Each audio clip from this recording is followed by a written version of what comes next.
Drivetime Radio with New York Vinnie.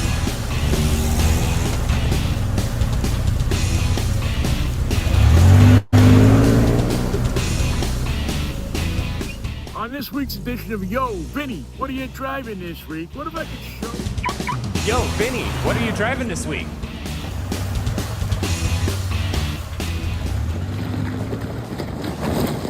Have a little fun. It is a fun day here out at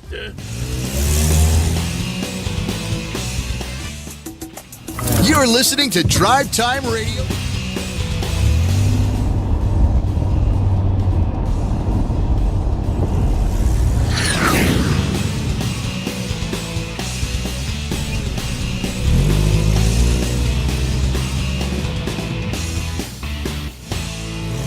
Remember, just plug in. I'm ready.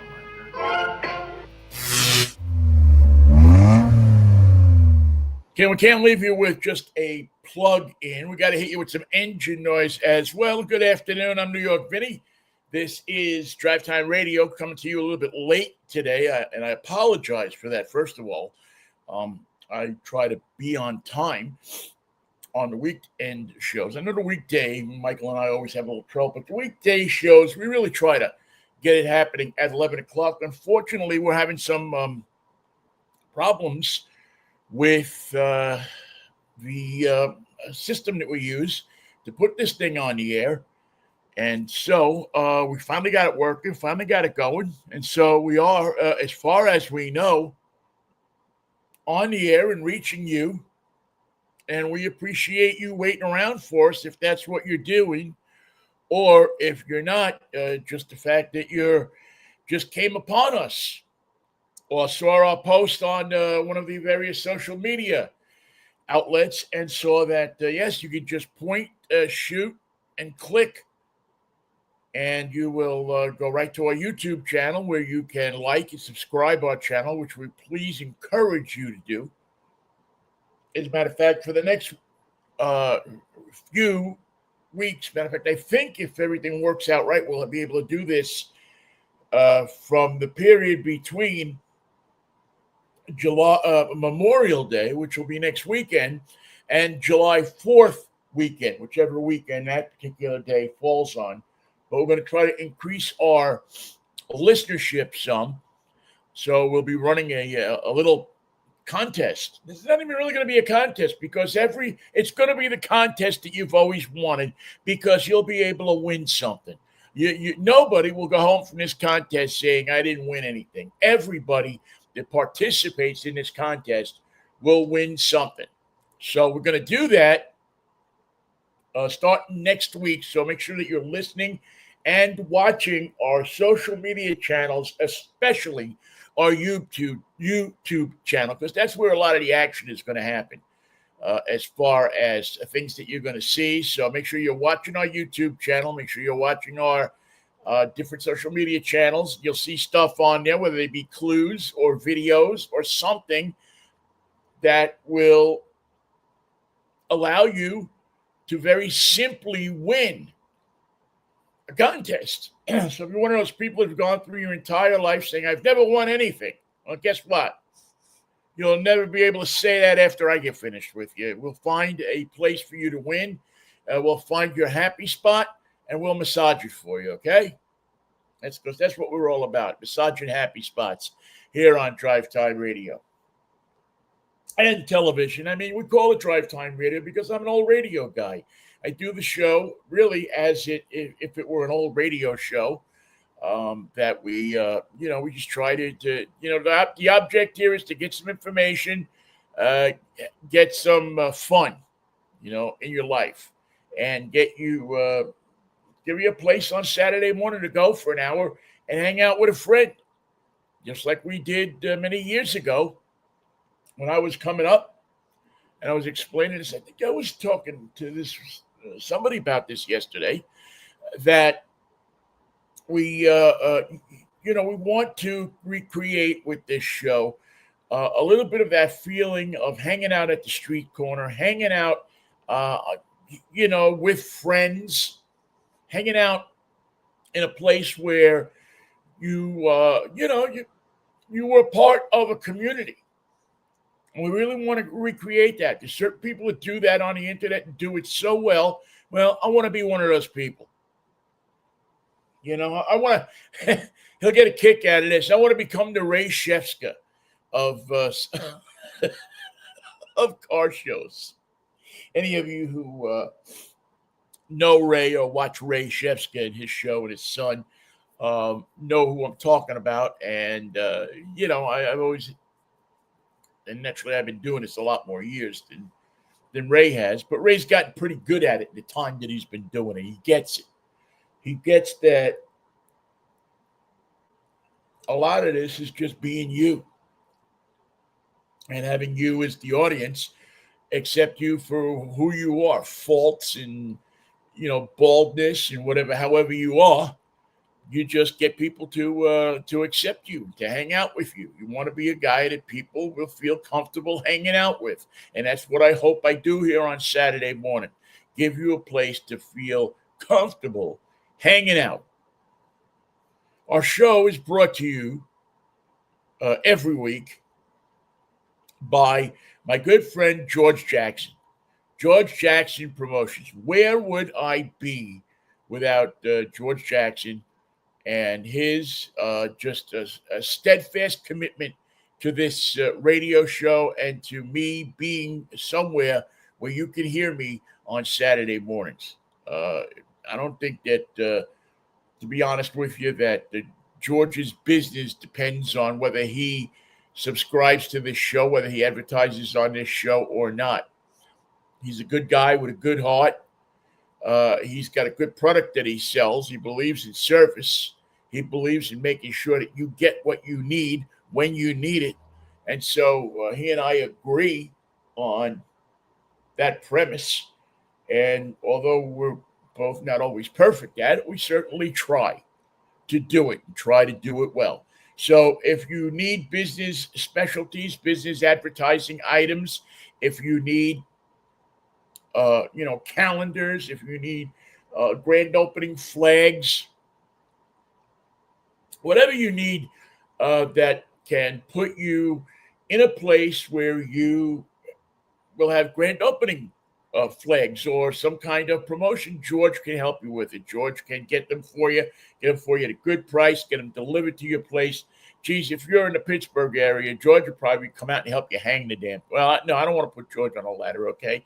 Let's not do that. But George, the kind of guy to be out there helping you. Size them things up and put them on. So if you want to get in touch with George, it's gjpromo.com. Go to the Facebook page, GJ Promo. Go to his, Google him, George Jackson Promotions. Go to his page, ask him what he suggests for boop, boop, boop, boop, and he'll send you a note back with what he suggests that you do for boop, boop, boop, and boop, to get more people into your business, to get more people to appreciate what you're doing, and to get people to help form this community, this online community, where we all can help each other around cars. We all love cars, and we all like to talk about our cars. We all like to communicate with each other through our cars. So we get a chance to communicate each week with George. George keeps this show on the air, and I am eternally grateful to have a friend like George. As a matter of fact, forget about the idea of even just somebody who is, I'm eternally grateful because of the money he gives to the show, the advertising that he buys on the show. He's just a good guy. He's a good, solid guy.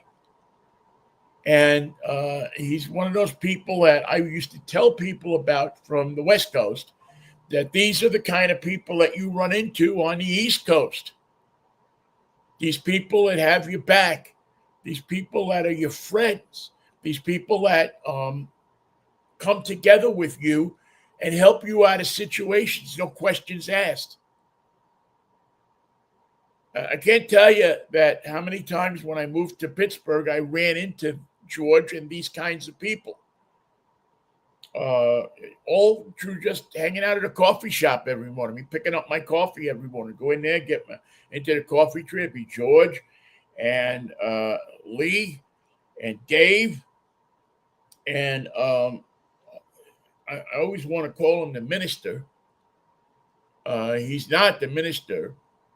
He's not a minister in a traditional sense. He's my Jewish pal.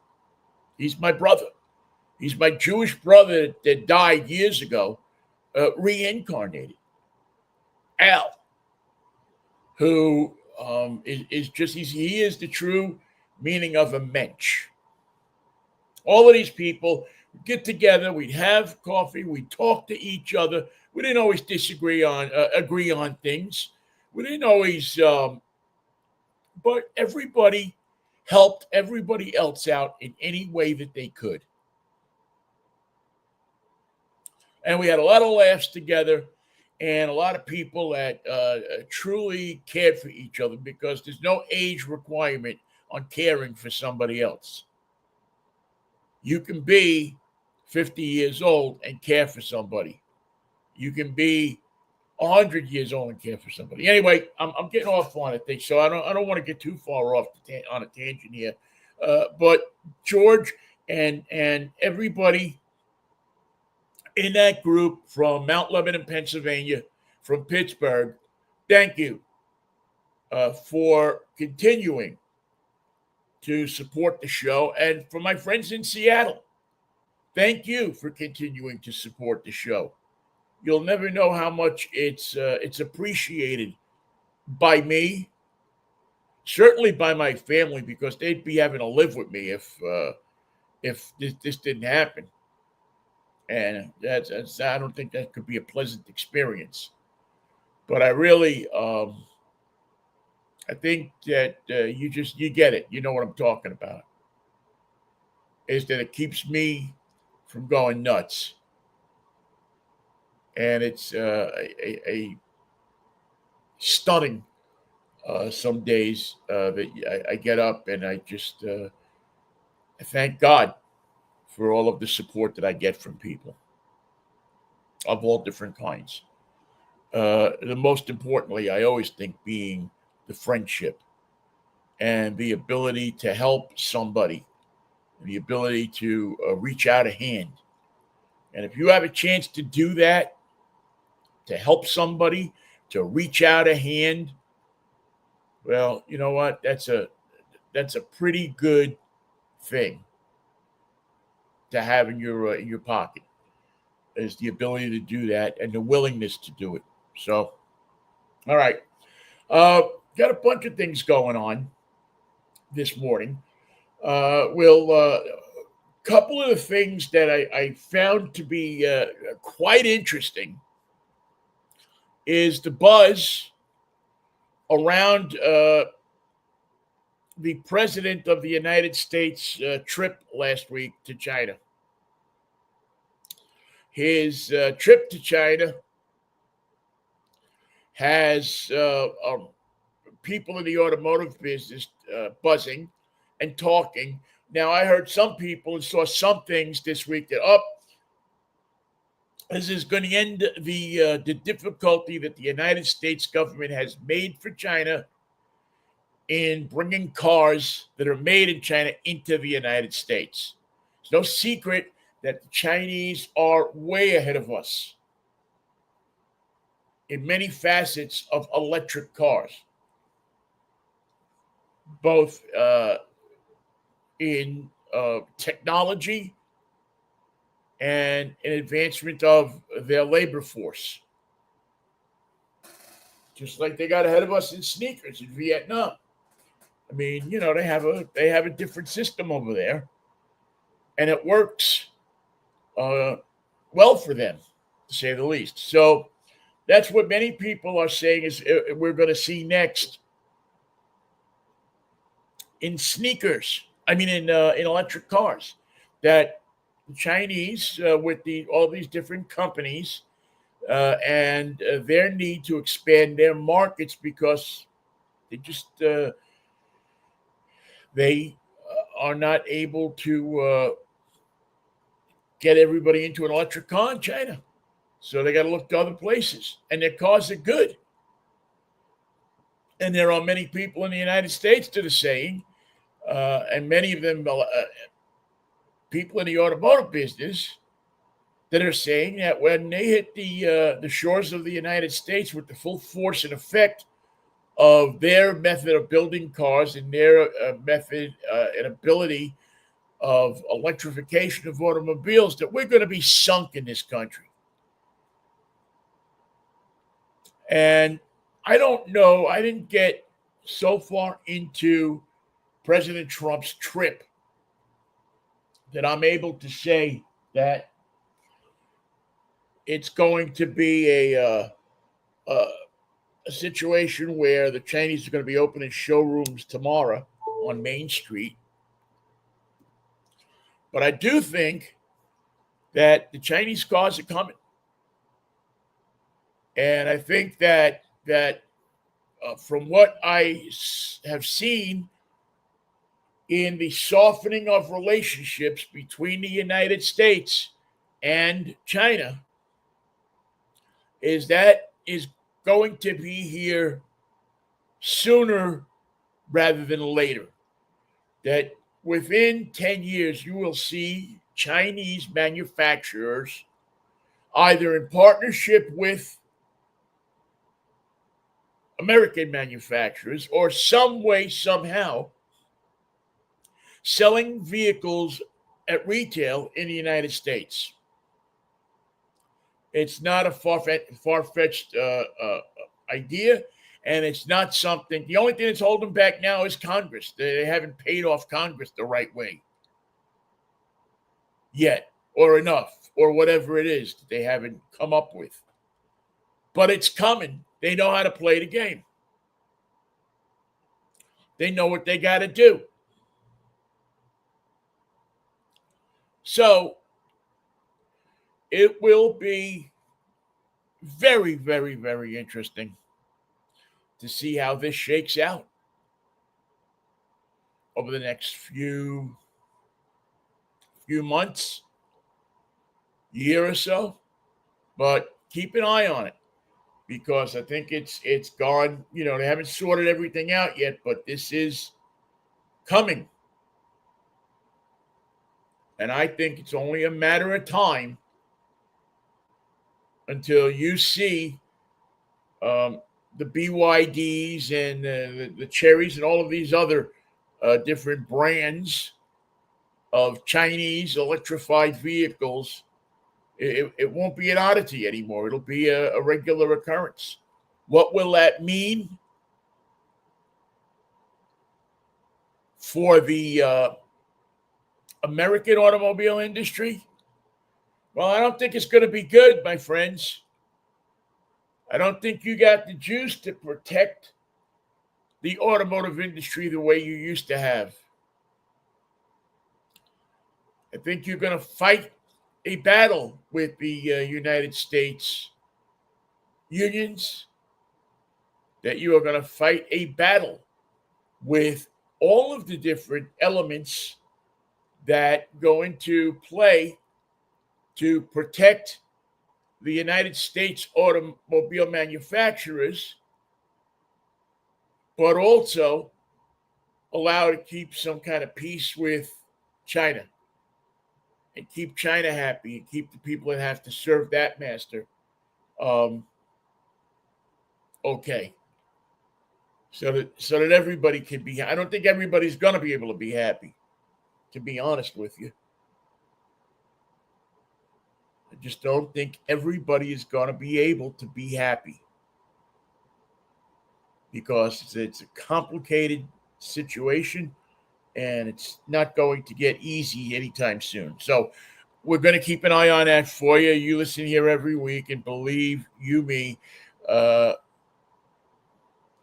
we'll let you know everything we know about it and how that landscape is going to change. But as I say, I think that in a not too distant future, you will see a lot of Chinese vehicles on the streets in the United States of America.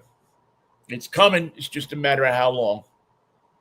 So, and as I've said, these cars, I mean, it's not such a bad thing if you want to pull the trigger on buying one. It's not a bad thing. It's not a thing where you go and you say, geez, these cars are horrible. These cars aren't going to work for people. These cars are pieces of crap. Um, there's some pretty good cars that they're building. BYD, build your dreams. BYD, build that car and get out there with it. And hopefully it'll mean jobs for the United States. Be interesting, again, to follow it and see if it improves our lot as a nation that needs jobs. And as a nation that, you know, is going to have a lot of hungry mouths to feed, because the landscape at the same time is going to be changing for people. Those old assembly line type of union jobs are going away at a time when we need them to be here.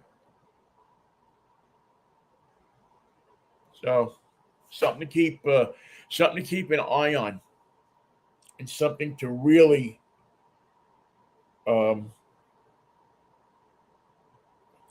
quickly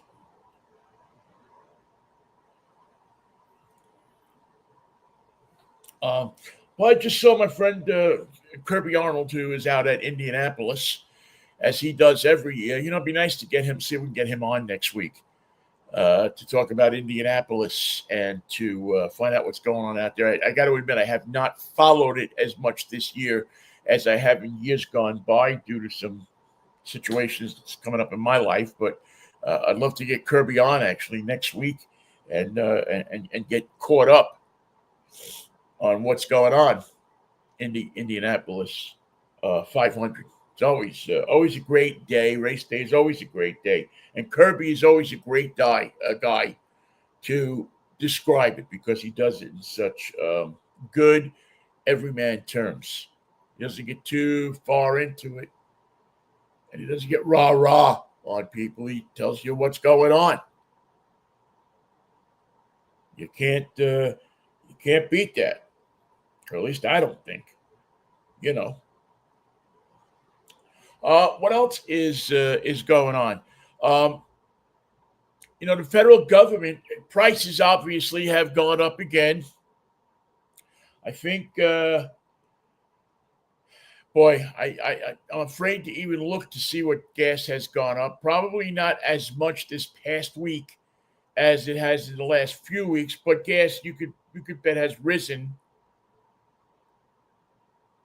in our in the different surveys that we look at. Gas Buddy and so on and so forth. Gas Buddy is the one that I use mostly.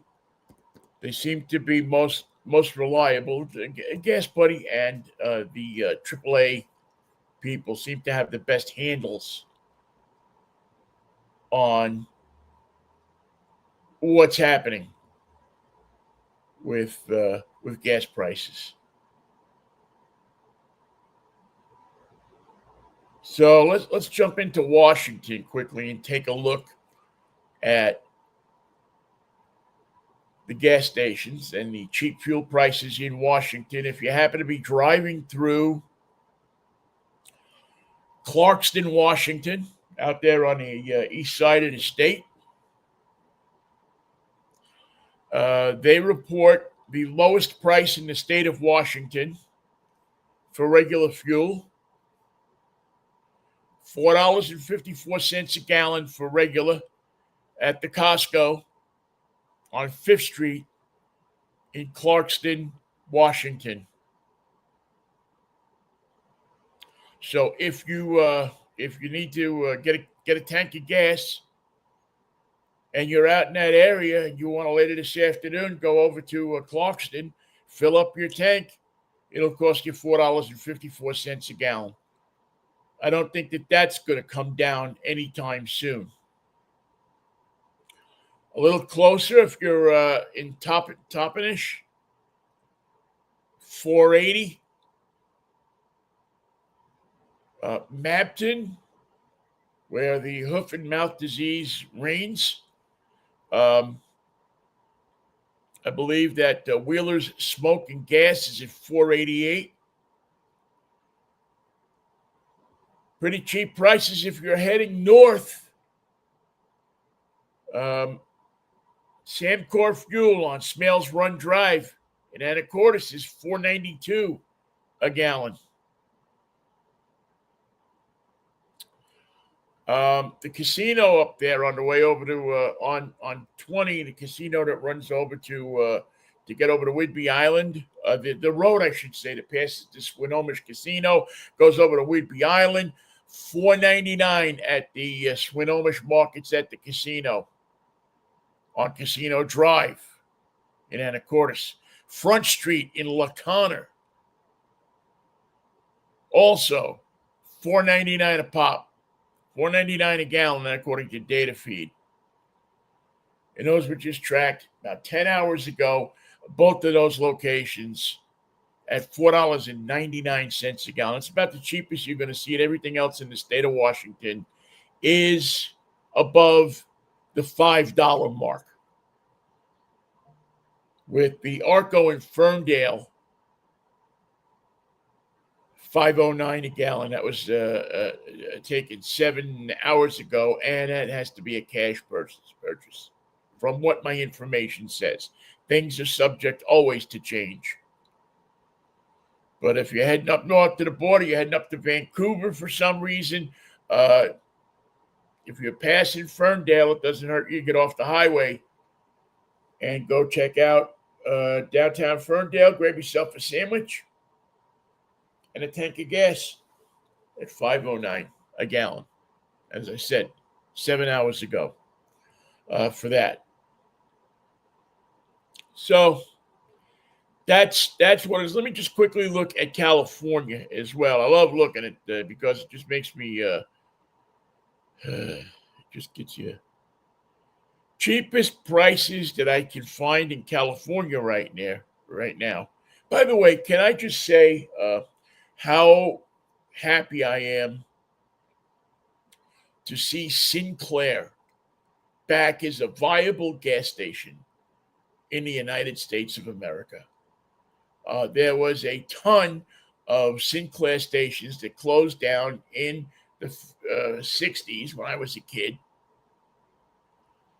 And I had such a, I grew up in the gas station business, but I had such great memories of Sinclair and the little plastic dinosaurs that we used to get at the World's Fair. And I don't think they're giving out dinosaurs anymore, but you can get gas at $5.19 a gallon in Rosemead, California. $5.19 a gallon in Lemoore, California, which is, I believe, right off I-5. And in Farmersville, California, $5.25 a gallon. Bakersfield, $5.25 a gallon.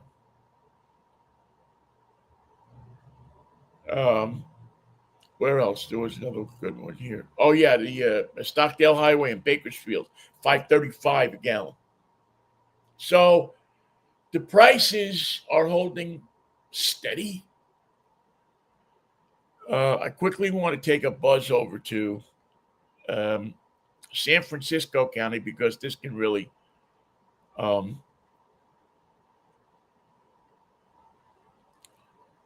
twist your twist you up a little bit.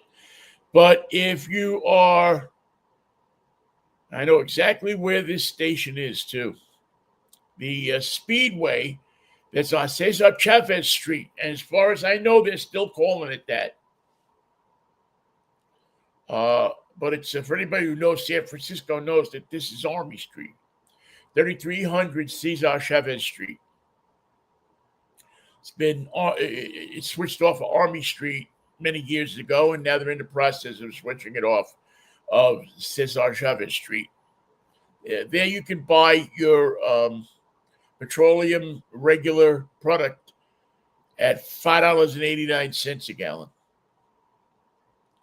19th Avenue at right on 19th Avenue between Ocean Avenue and one of the other gas stations, one of the other streets, Ocean and I forget where, but in the southern part of 19th Avenue, headed towards Serramonte, $5.99 a gallon. The 76th, it's on Divisadero and fell, I think it is, $6 a gallon. I told you $7 a gallon by 4th of July. Well, it's close. So that's what you're facing right now in gasoline prospects in California, in San Francisco. One more quick check before we switch subjects. My beautiful sister lives in San Mateo County, and I just always have to just check it out. I got to see what the gas is by her house. As a matter of fact, I think the gas station that is by her house comes up here as consistently one of the cheaper gas stations. We got the I don't know how anybody drives in San Francisco or San Mateo County. San Mateo County on El Camino in Millbrae, it's $5.79 a gallon. $5.69 at the Exxon on Hillside in Daly City. And the Marathon on Westboro, right by Serramonte Center, $5.75 as of 15 hours ago. The Costco on Airport Boulevard, $5.69. $5.59 in Burlingame at 1100 Broadway. So that's the prices that you're looking at down there. So you're close to $6 a gallon, if not over, in a couple of different places. So that's the gas situation right now. If you're traveling across the country, if you're getting ready to go on a vacation,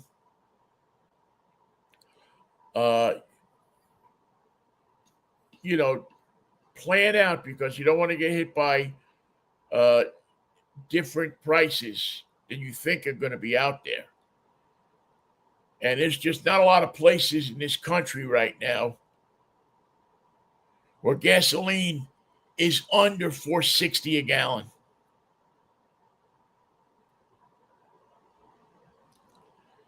According to Gas Buddy, they've saved $3.1 billion for the people that look at this website over the past few months.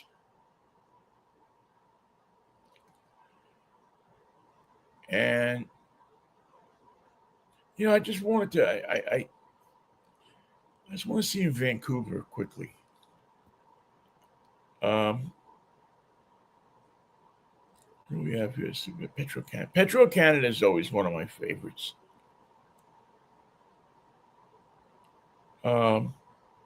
Canadian Tire in Vernon, BC, $1.79. And I don't have in front of me what the conversion rate and everything is. So your best bet is to get on Gas Buddy yourself and take a look at it. But there's a consistency to the prices. They're all high. They're all ridiculous. And they're all not going down any quicker. If you're over on Victoria,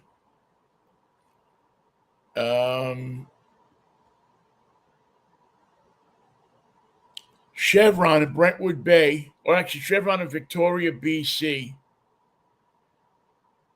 is $2.15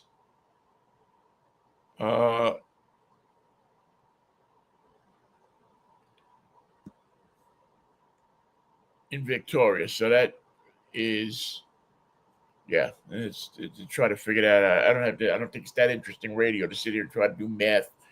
But if you need to know that, if you're one of those people that are traveling to Canada, we can bring somebody in to sit here and do math with me because I'm certainly not good at it. I'm not going to be your math. But the obvious thing is that the gas prices are still too high. They're still not going down. There's still an uncertainty to gas prices is that we just don't know what's going to happen. We don't know what the president is going to do. We don't know if he's going to get pissed off at something tonight at midnight, something he doesn't like on Saturday Night Live or something like that. And it's going to wind up looking at Saturday Night Live and not liking something that Colin Jost said on Weekend Update and bomb some country into submission, and all of a sudden the price will be up another 50 cents and he can do it. Another thing that not a lot of people are talking about in the media, and I find very interesting, is around gasoline prices, is what is going on with Cuba. The Cuba's out of gas. Cuba, there's no gasoline in Cuba. If you are driving a car in Cuba, you are screwed because the prices are way over the top. There's no kind of relief in sight down there. They're not going to get money, any kind of relief soon. And the president of the United States is saying that he can go in and take over Cuba anytime he wants. And I'm going to tell you something right now. The last thing that I want to see, and not because they're stronger than us, not because they're power or this or that or the other thing. I just think these people have been through enough. And we just don't need to be the country that puts more pressure on the Cuban people. They're already enduring unbelievable hardships. So that situation just doesn't seem to be getting any better. As a matter of fact, it's getting worse.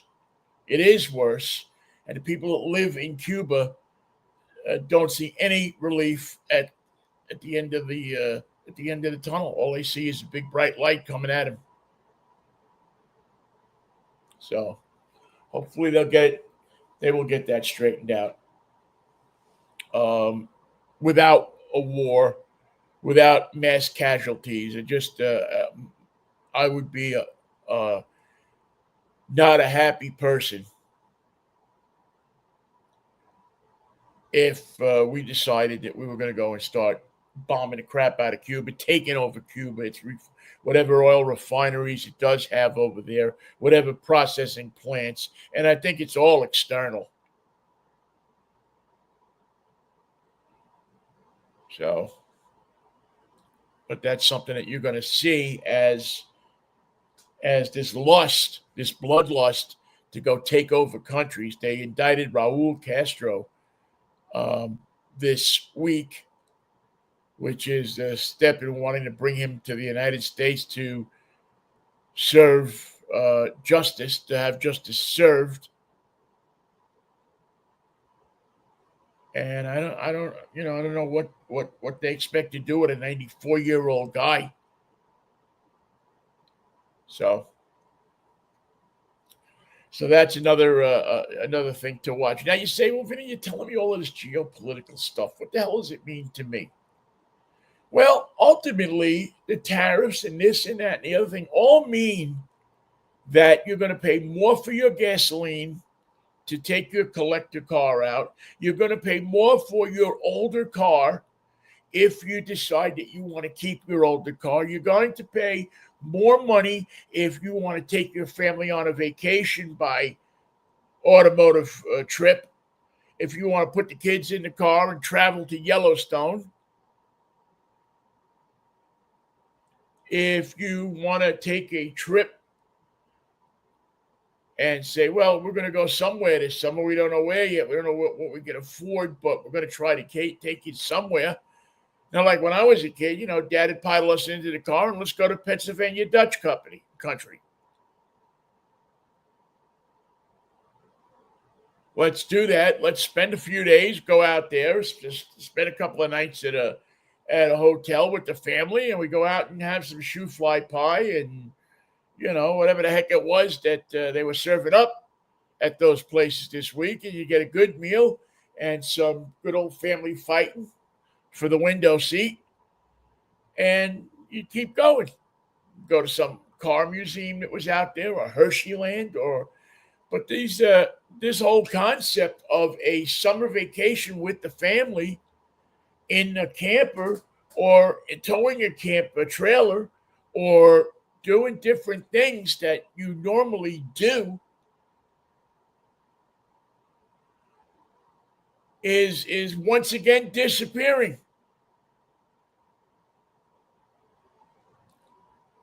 Once again, that whole idea is out the window. So that's why I bring it up, because I remember how good it felt and how it how we used to get together and go on these vacations, and how even though maybe we didn't agree with our parents on this and that and the other thing and a war and this and that, we took that week or two and we all got along. We all got a chance to spend time with each other. Being a family. And I talked to my sister, I talked to people in my family, and I still remember those times and how even though they were so long ago and so different, that they were still these beautiful times. And I see how my brother takes his kids on vacations like this.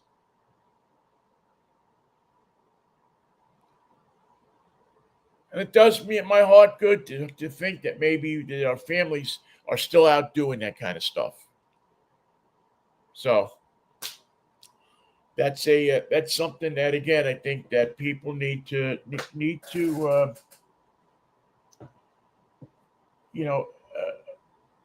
as a car show, we try to bring you things that are going to be as of interest. And unfortunately, the big news in the automotive world these days is the fact that the prices of stuff have the car world kind of screwed up in many ways, but not so screwed up that you can't participate in it.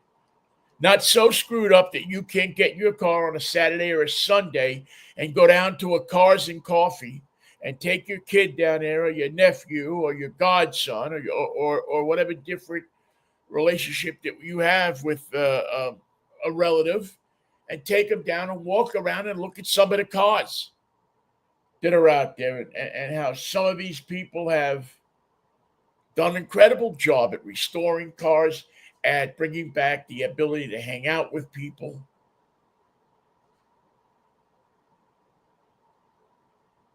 So it's definitely something to, it doesn't cost a lot of money. As a matter of fact, I don't think there's any Cars and Coffee that cost anything. I mean, maybe you wind up going for some. Matter of fact, this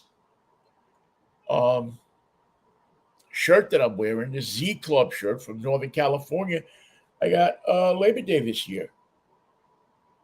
The Z Club in Northern California put on a show, and my brother-in-law has a really beautiful 510 Datsun, and he took it down to this show.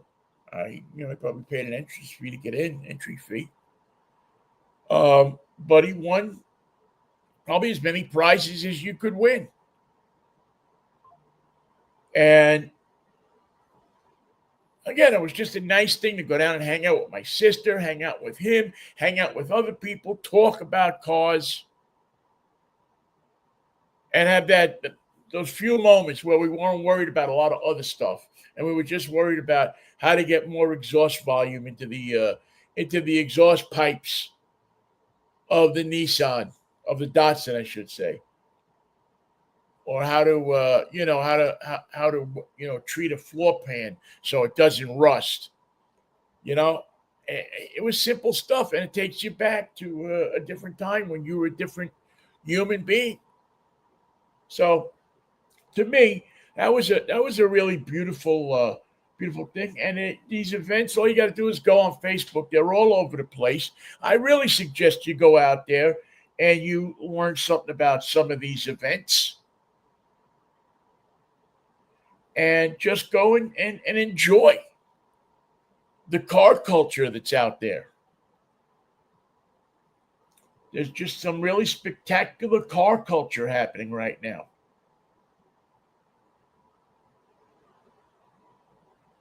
And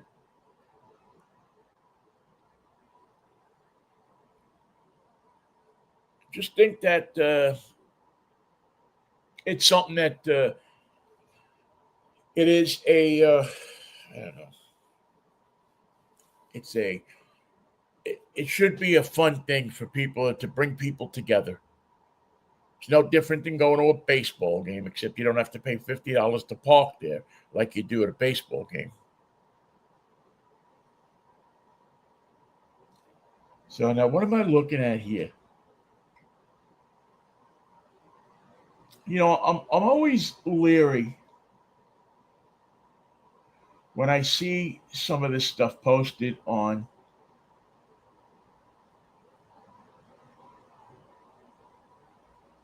Facebook.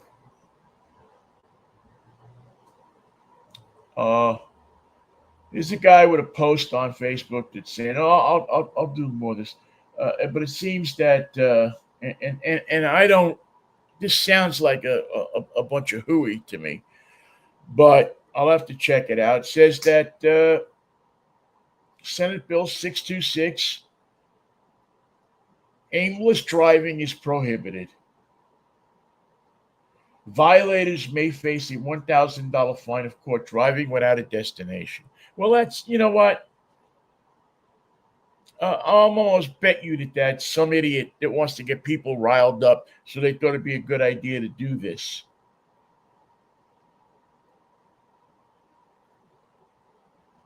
And it's, I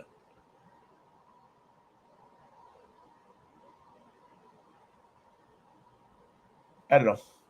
I got to read more into it, but it just looks like somebody's stupid attempt to make you think that the governor signed a bill that says you can't drive your car when you want. Of course, there'll be 200 comments from people who are weak-minded and won't even bother to check it out. They'll just rag on the governor. It just sounds like how can the country, how can the police department tell you where you can be driving your car? Now, I can understand if there's an emergency and they have to restrict access to a road, but it sounds pretty stupid. But we'll check it out further and kind of get an idea of what it is. It's one of those things that I looked at and I said to myself, I wanted to shake the tree a little bit here and see if anybody had seen anything about it. But it just looks it just looks like somebody with they got their hands on their friend's Canva account and decided to write something and get people pissed off just because they could troll people or break people's balls. So stay aware of that. All right, what else did I want to? Okay, got a chance to moving into this to the kind of the latter part of the show here. I got a chance week before last to spend some time with my fellow NWAPA members. I am a proud member of NWAPA, Northwest Automotive Press Association. It's a group of individuals who are involved in the media in this and in Washington, Oregon, Idaho, BC, some instances, California, and we band together to try to make sure that the things that we write and print are informed, are smart, are have value to them. The things that we print, our shows and art, that have value to it, and that there's truth to it. And we lobby and we try to stick up for the car owner in the Northwest. We try to make sure that you get value for, for what you read from us. It's a great group of people. Every year we hold an event called Mudfest. And we try to pick out, in essence, the best vehicles in the Northwest for the different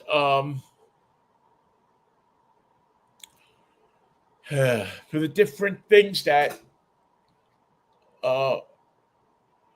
people might use their cars for. Now, it's easy to look at an event and say, well, everybody gets their vehicle and they go off-road with it. But we all know that that's not what happens. You're going to go out and you're going to spend $70,000 for a VW Scout. And are you going to take it off the road? Are you going to take it into the woods? Are you going to take it fording streams? That seems to be the latest thing. How can a vehicle ford a stream?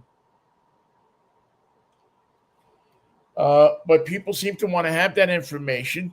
So we test these vehicles. We take them up hills and down dirt and around tracks and through dust and around all sorts of situations and try to come up with the best vehicles to fit the Northwest lifestyle. I forget exactly how long this has been going on, but I've been doing it for years and years and years. I think this was my 25th Mudfest. So 25 years that I've been involved. And actually, I was involved before that. I just didn't attend them as much. But the different results for this is out. I want to say thank you. I wanted to make sure that we get these results out once again. Wanted to make sure I said thank you to the people that labor so hard to put this event together over 2 days down in Shelton at the track down there, the Ridge Motorsports Park, and the Alderwood Resort, a place that does a wonderful job. We've been down there a bunch of years. And it's also a chance for us as automotive journalists, people in the know, people who try to get information out there about vehicles, to learn what's going on and what's fact and what's fiction. Uncle Charlie that prints that crap on his Facebook page, he doesn't do that. He takes something that he saw on some article that somebody else put up there, and he reprints it. But he doesn't take the time to research it and go through it and what's fact and what's fiction and what will affect you. Our members, our people do. You got guys and women who write for some of the top publications in the nation. Tom Volk, who appears on this show many times throughout the year. Tom Volk writes for the New York Times. He writes for his own website, Driven, his own feature that he does on YouTube, his YouTube channel. He does a bunch of stuff. And he's out there and he's doing this so that you can be better informed if you're going to buy an SUV. John Vincent, U.S. News and World Report, one of the premier magazines in this country for rating vehicles and how they are used, how they are applied, how they are built, if they are worth buying and spending 70 or 80 or 90 or $100,000 for a vehicle that's been in production for 2 years.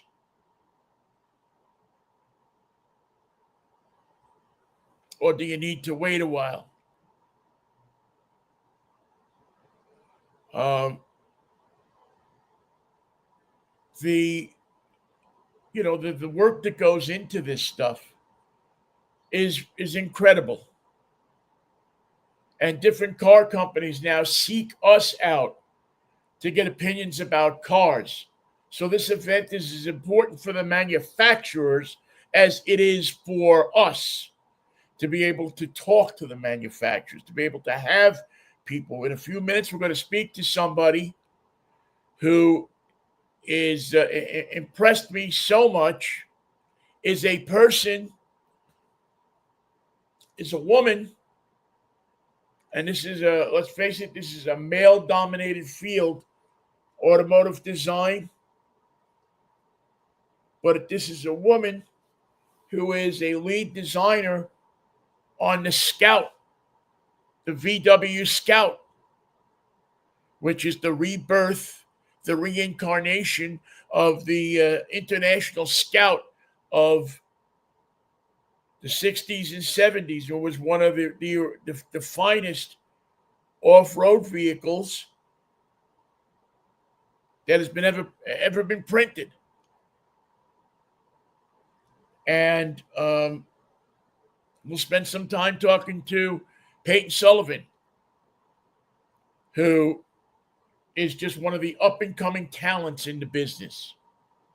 If you want to know what you can aspire for your daughter to do around cars, you can look at Peyton and you can say, boy, I hope she looks at this and loves this and decides to maybe get involved with cars. Maybe not as her job, but just as somebody who's interested in something that her dad or her mom was interested in. There's a bunch of people like that. Anyway, so Mudfest 2026, several categories. Every category had a winner, obviously. Let me run them down for you. The overall Northwest Outdoor Activity Vehicle of the Year Grand Prize winner. This is the vehicle that is most suited to the Northwest lifestyle. It isn't the one that will take you off the road the furthest. It isn't the one that you can take through any woods or anything like that, or any forest, and feel comfortable in. It's what makes the most sense for you, in our opinion, to go out and buy if you want something that has a little action, a little rock and roll, a little country, a lot of pulling power, a little bit of speed, and it says, I live in the Northwest.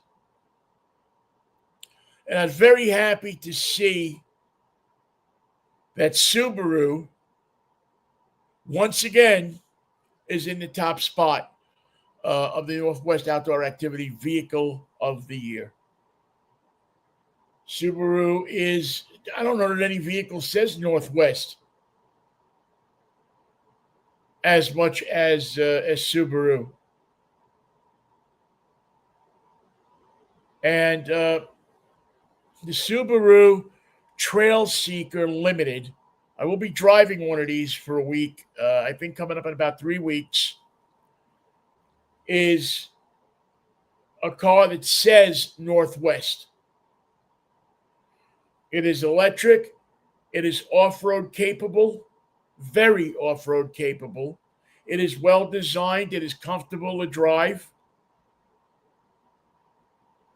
It's a car that if a bunch of people from the Northwest went to the Subaru factory in Indiana and said, let's build a car, this would be the end result. The 2026 Subaru Trail Seeker Limited is the Outdoor Activity Vehicle of the Year. for 2026. Again, beautiful job done by the writers, the people that helped put the event on, Page One and Drive Shop. Oddly enough, we have a person named Erin and a person named Aaron that run these two companies locally and do such a great job working with the media here in town so that we can get the information out to you. Did a great job. Some of the other categories this year, the two-row family SUV was the 2026 Subaru Trail Seeker. It's a two-row SUV. Do you really need a three-row SUV? Electric SUV? Many people in our thinking, in our organization's thinking this year said 2 rows can get it for you. But if you do need a 3-row family SUV, the 2026 Kia Telluride X-Pro SX Prestige all-wheel drive vehicle is enough for you to get the effect. If you want luxury, and I was so happy to see that Lucid took the time to enter their SUV into the competition this year. They have an SUV that's $120,000. It's not a cheap car, but it's a good car. I spent some time in it, and I will tell you that it's a good car. Fun car to drive. Fun car that goes over hill and over dale, and it absorbs the bumps. I don't know that I would buy one for $120,000 and run it through some of the stuff that people ran the Lucid Gravity through. Also, 2 vehicles. The electrified category was won by the Subaru Trail Seeker again. A vehicle that people just it's named correctly, the Trail Seeker. And that one for electrified activity vehicle, extreme capability vehicle. This is one that you can get in and say, I'll see you when I get up to the top of the mountain. I'll wave at you. And you get in it and you fire it up and it goes vroom. And you hit the gas and you hear it, that big Hemi engine open up. The exhaust pipes breathe exhaust fumes in coming out the other end. And 392 cubic inches of just pure engine comes out the other side. And you breathe it in. You take the top off and you drive that Jeep Wrangler Moab up the top of the hill and on through the top of the hill of extreme capable vehicle. So congratulations to Stellantis on that. Stellantis also had another vehicle for you pickup truck fans, and I know there's still a lot of you out there. A lot of you. The Ram 1500 Warlock Crew Cab 4x4 is a vehicle that you will not get out of your mind anytime soon.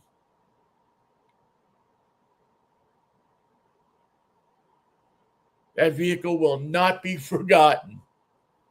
The Warlock, you will know it when you see it. You'll know it when you hear it. I can't wait for Stellantis to put me in one and to do the tour of Cars and Coffee. And also, actually, you know what? I'd like to try to get them to give me one to drive along Route 66 this year. And I know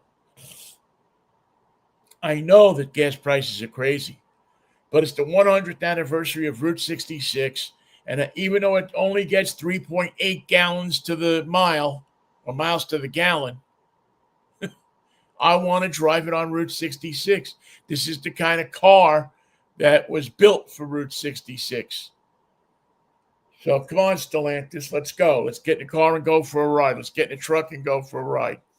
The more sane vehicle that was actually judged to be the best value Northwest outdoor activity vehicle was the 2026 Toyota RAV4 Hybrid Woodland. The only thing about the Toyota RAV4 Hybrid Woodland that, let's face it, sucks is if you can find one, if you can get one, most of the Toyota dealers are going to screw you. They're going to try to get as much out of you for the vehicle. There's going to be no bargains on this one.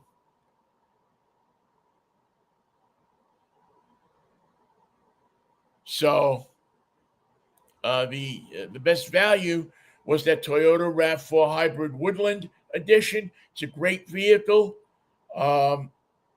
It's a little Toyota in that it was almost if you took the Moab,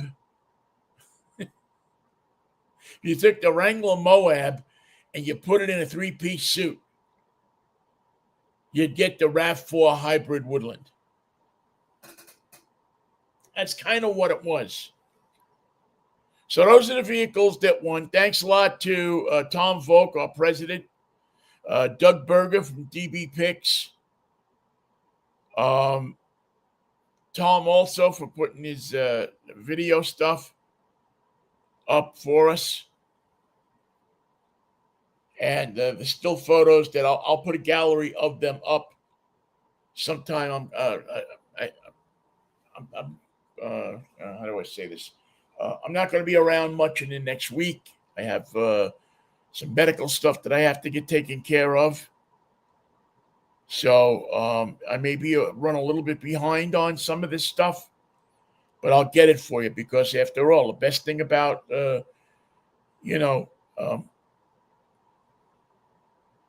sitting in a hospital bed or, taking care of some of your medical problems is that you have the time to, or you think you have the time. We never really know for sure, but you have the time to plan things, to look at things, to edit video. I did this video last week that it wasn't really anything to do with cars. It was a stupid ass video of me flying around dressed up as Superman because I'm learning how to use AI. But you know what? For an hour or so, it took my mind off of the business at hand. And it was nice for that to happen. All right. Let me quickly get this into the system here. And again, I apologize. We've had a myriad of technical problems this morning. I know they're not I don't often say this, but I know that they're not my fault because the system I'm using is, I don't know if it's me or it's the system. I use the system without too much trouble during the week. So I can only assume that it's me, that I don't know what the hell I'm doing. But I apologize for being late. I apologize for running along with the show today. On top of it, we're supposed to be done at 1:00. But I want to get this interview to you. And I want you to look at this this vehicle and listen to this woman and what she has to say about this new SUV that'll be coming to our area in 2027. I think it might be out the end of 2026. But we are the research with a petri dish for automotive. And I'm happy to see it. I'm happy to see people take interest in the Northwest and take interest in the different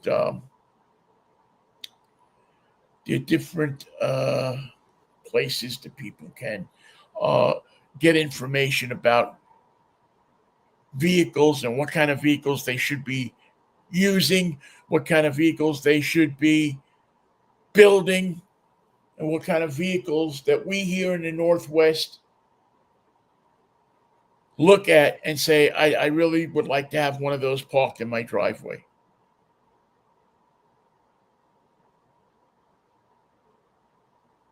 I think that says a lot about us and how we are.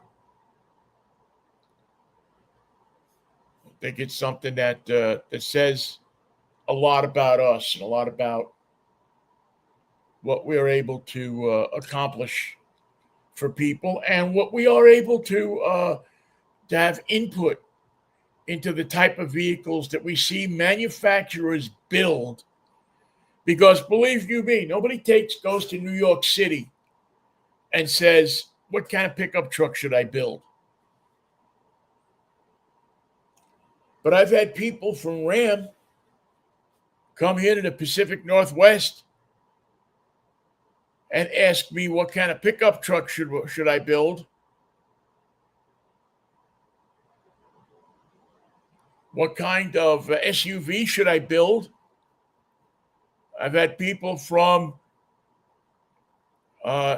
different car companies ask me what works best up here because there's an interest in these vehicles. Now, maybe you'll see a little bit less of that because of the financial system, situation that the country is in.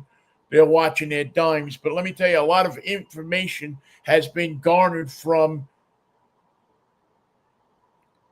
stuff that has gone on here in the Northwest, different events that people go to, and somebody walks over and they look at your car and they look under the hood and there's two guys and they're sitting there, a woman and a guy, and they're pointing and saying, well, boy, they did that like that. That's a pretty good idea. And 2 or 3 years later, you see it like that under the hood of your Toyota that you just bought. So where did I see that? Where did I see that before?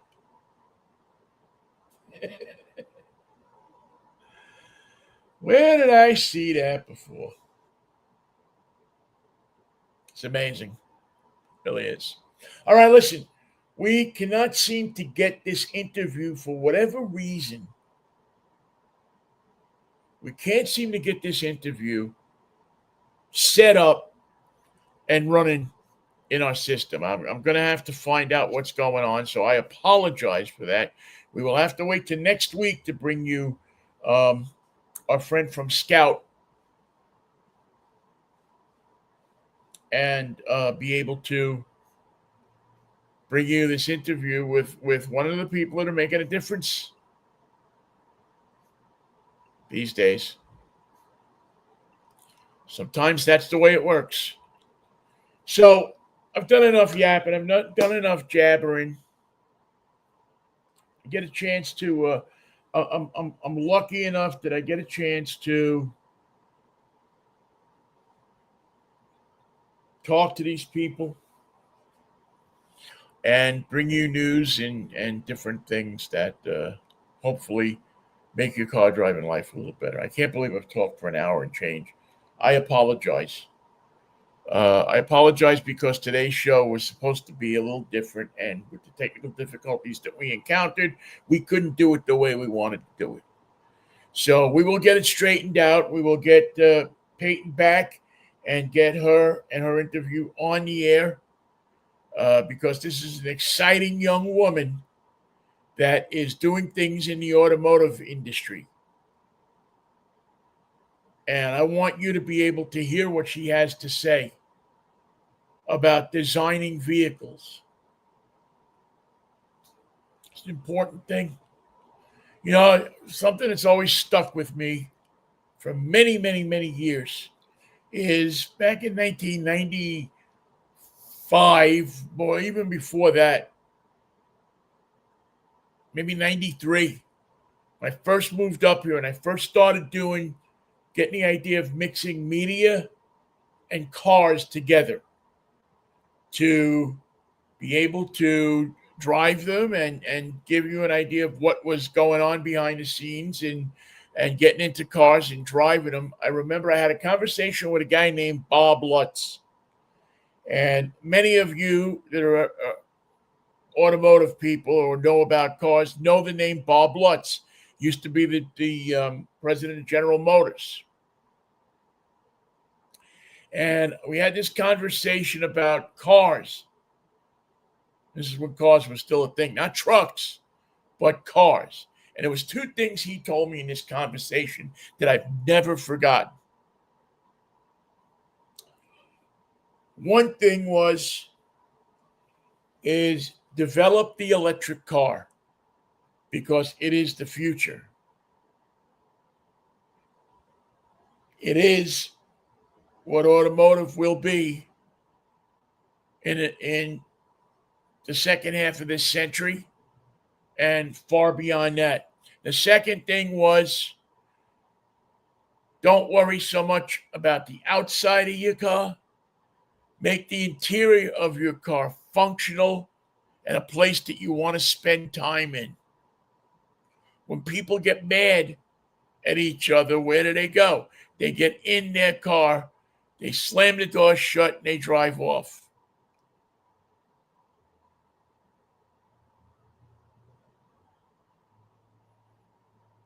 Electrics and interiors.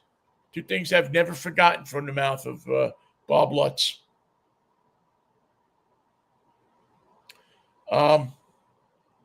So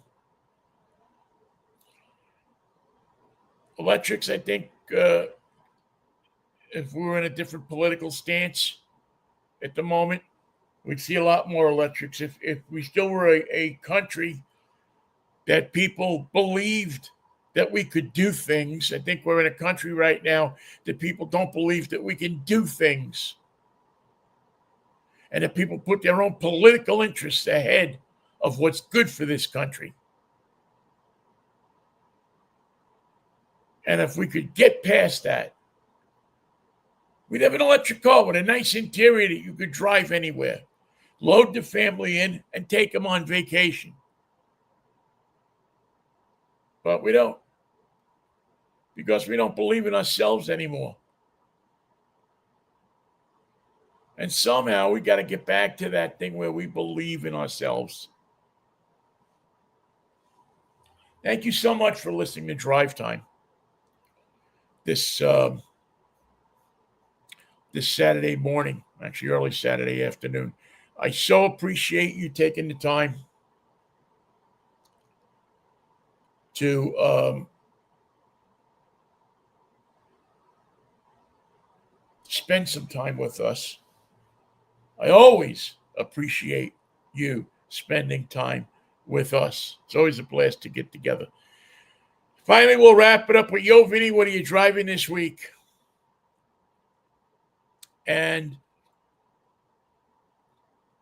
one of the things that I'm driving this week is the Ioniq 5 XRT. It's all electric. It's all Hyundai. A very sharp, a very practical vehicle.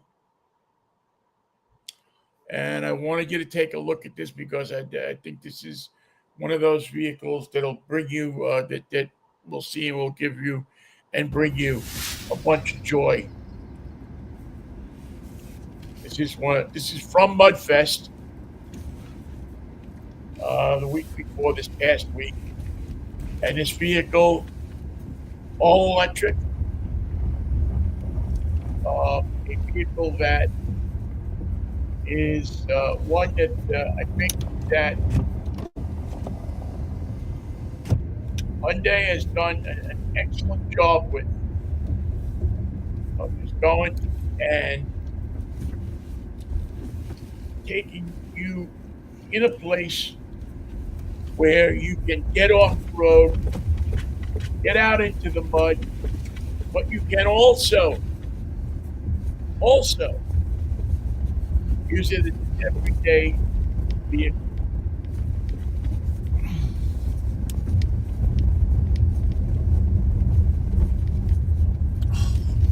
vehicle that hits all of the different marks that it has to, that it needs to. It really does it all. So we're looking at it from the interior. Ionic 5. Rear-wheel drive or all-wheel drive, up to 320 horsepower, up to 380 miles. We have driven this vehicle in an XRT trim. It is a vehicle. It's also equipped with the NACS port, which allows you to charge at Tesla chargers. We're going to just eat this hill up in this particular film. I know, don't get away. Go through that. Don't get away. I don't want to splash them all. But you get a rear-wheel drive model, 225 horsepower, 318 miles of range, ultra-fast charging, kind of interesting lighting scheme that they use. I'm driving the XRT, which checks in at about $46,000. The Limited is a little less money, has a few less things in it, but the XRT model of this vehicle is a good, solid vehicle. Good, solid vehicle. And it really does tick all of the boxes that you need with this vehicle. And if you look at the different ratings on this vehicle, and you could buy one as low as $35,000, I suggest that you spend the extra 10 grand if you can do it. And even Consumer Reports, and I look at all of the different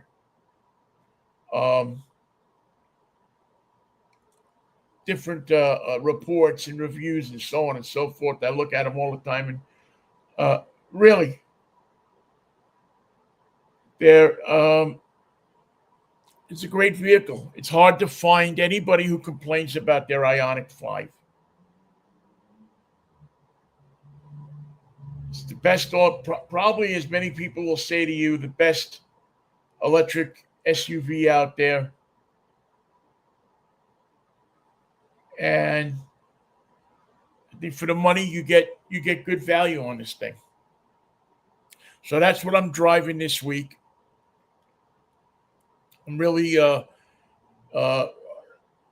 that I get to spend some time in this. By the way, I never give these numbers out, and I just quickly I'm looking at getting in one of these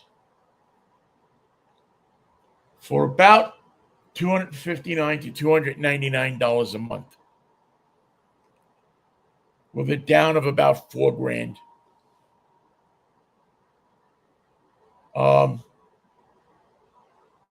I think a great price for this vehicle, and a price that I think you'll be excited. Now, there are some things that say that you can get one of these vehicles as cheaply as $189 a month. You probably want the all-wheel drive. You probably want some of the options that are on it. I don't think you want to go buy the cheapest one out there, unless you're looking for the cheapest transportation out there. If you're going to do Uber or something like that, maybe that's the where you go for the $189 a month. But if you want something a little bit better suspension, obviously better charging situation, something that works out for you, then I look at the more well-equipped vehicle. So keep that in mind. Go to the experts. Don't believe the hype. Find out what people are saying about the vehicle.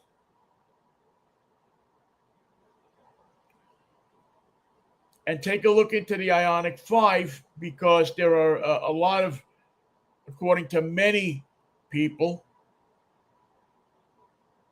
you're seeing a pretty good number of on leases.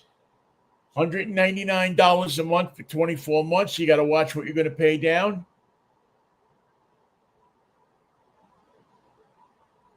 The mid-range trims, if you can do those, are the way to go. Those are the vehicles you want to look at. All right?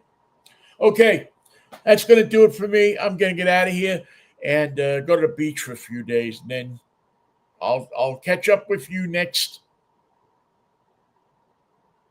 I'll catch up with you next Saturday morning, hopefully on time. Hopefully we will have our problems fixed by then, and we'll be able to deliver you a show where the clips work when you touch them. The video works when you try to get it to work. And the host's head doesn't have a million things swimming through it that isn't the best thing in the world for somebody's host of one of these shows to be doing. All right? I will see you probably Wednesday, if the Lord's willing, the creek don't rise with Michael Knight. Until then, be good.